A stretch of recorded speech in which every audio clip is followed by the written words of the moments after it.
ఒక చిన్న పట్టణంలో పాత స్కూలు ఉండేది. ఆ స్కూలు వెనక భాగంలో ఒక పెద్ద చెట్టు కింద ఒక ఊయల ఉండేది. ఆ ఊయలలో ఒక చిన్న అమ్మాయి ఆడుకుంటూ ఉండగా ప్రమాదవశాత్తు తాడు విరిగి పడిపోయి అక్కడికక్కడే చనిపోయింది.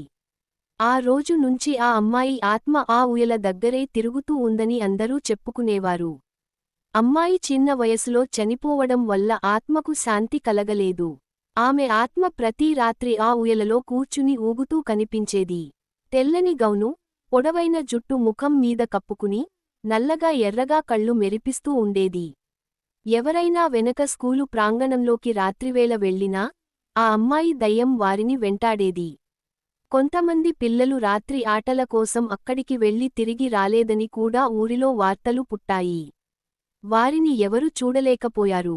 పెద్దవాళ్లు పిల్లలకు, స్కూలు వెనకాల ఊయల దగ్గరకు వెళ్లవద్దు అని హెచ్చరించేవారు. కాని కొందరు చిన్నారులు ఆ మాటలు పట్టించుకోకుండా వెళ్లేవారు. ఒకసారి నలుగురు పిల్లలు ధైర్యం చేసి ఆ ఊయల దగ్గరికి వెళ్లారు. అక్కడ ఊయల నెమ్మదిగా ఊగుతూ ఉండటం చూశారు.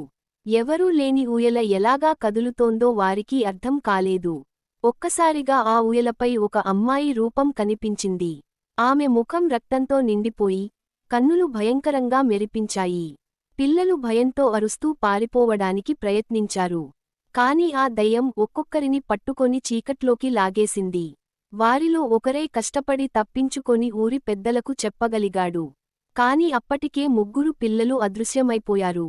ఆ ఊయల దగ్గరికి ఎవరూ వెళ్లకూడదని గ్రామస్థులు నిర్ణయించుకున్నారు.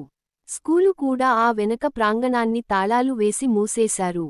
కానీ రాత్రిళ్ళు ఆ ఊయల కదులుతున్న శబ్దం ఇంకా వినిపిస్తూనే ఉండేది.